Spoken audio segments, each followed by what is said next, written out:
It's the December show of Purposely Unplugged with Lori.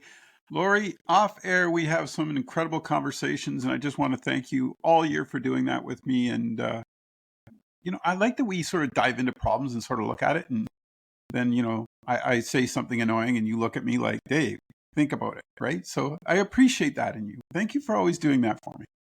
You are welcome, Dave. I look forward to it too. And you know what? I think for next year, I'd like to take a whole different path. So let's talk about that before we're done today, okay? All right, so you're cutting me out and you're doing your own show. Good thinking. I'm just teasing. Lori and I want to make sure that you guys get involved, and we're going to make a little commercial and just tell you how to email us and ask questions so that we can help folks.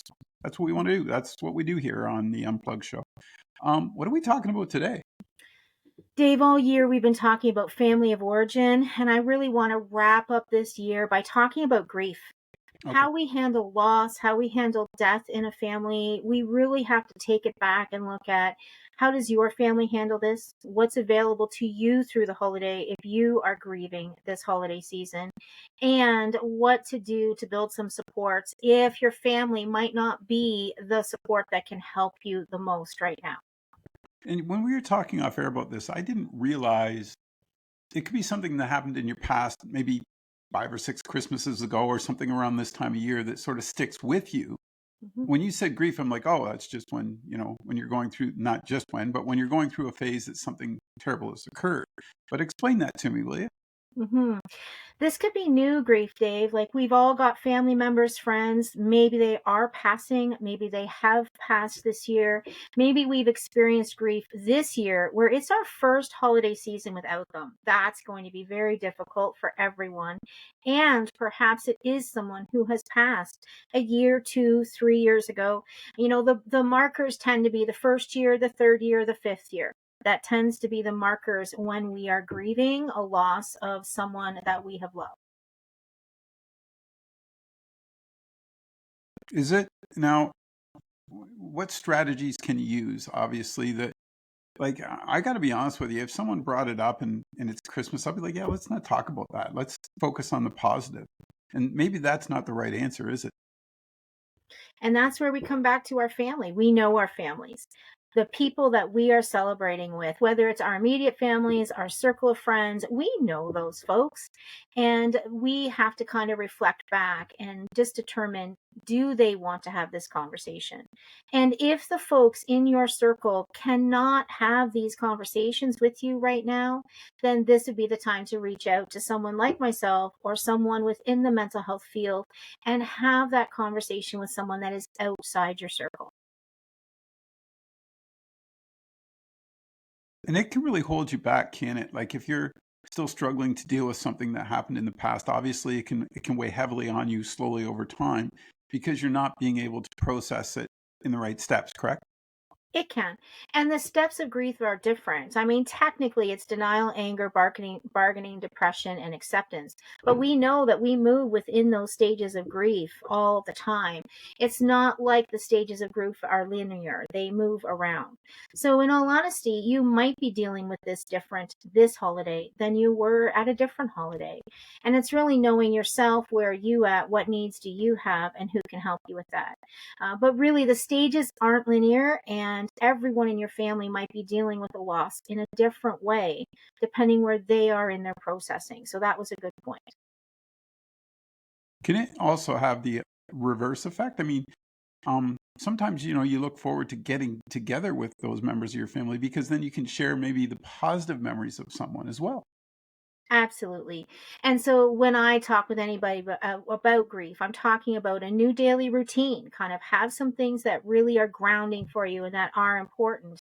If your grieving is fresh, if the grieving is for a longer period of time, then you probably already have those kinds of routines for yourself.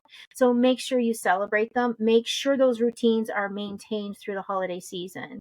And celebrating the life of the person that we have lost is vital in whatever way that means for you.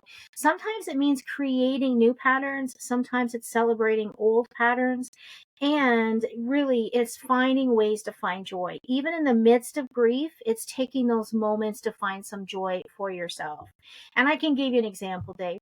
There was a friend, and we had 20 years. And whenever one of us was having a bad week or a bad day, we would show up with a cake or a pie or something. And we had a routine where it would have like bad words on it or whatever we needed to say. And that tradition was really important to the two of us and to our families. And I just did this in the last couple of weeks where I presented my grandson with a cake and we had a great day. And with my son, I was able to say that this is a fabulous tradition. And that was about celebrating joy. It is celebrating that person that we've lost, but we're continuing with the importance of the joy that patterning brought. So if you don't have old patterning, you need to create some new patterning to celebrate that person's life and to find some joy. I got a quick question, one more question for you Mhm, on this because I'm kind of intrigued by it. Also, generational. Like mhm. as I get older, I'm not a hugger, but I'm more likely to hug. Does that make sense? Like I'm happy to see people. Like I always enjoy seeing people, but I'm more emotional that way. As I age, I find that. And with the youth, I wonder too if they're still trying to find that. I think we all go through phases at different points in our life where we find it and how we cope with grief and those stages, and we all got to walk through that. Correct? We do. So you're right. Sometimes at funerals, we hug people we would never hug at any other time. And then it's this tradition around, is this okay? Is this not okay? So you're saying, Dave, as you've gotten older, that's more important to you and it's okay. Some younger people, it may not be. And there might be other things that we can do to build that connection with the younger people in our families. But that all comes back to communication. And I think that's one of the things we said off air, Dave, is really just talk and just listen, slowing it down and spending that time to communicate what is okay. Can I hug you? Does this feel weird? And explain it just like you did. I'm changing. This is really important to me now. Can this be part of our new tradition? That's cool. Um, do you want to give a quick shout out for the Sure. holiday season? The holidays are here. So, to everyone who's listening, I wish them a happy holiday. Enjoy the season. Find some joy. Find something that just brings you a moment of peace and calm. Happy holiday. Thanks, Lloyd. Can't wait to talk to you in January. Take care. Take care.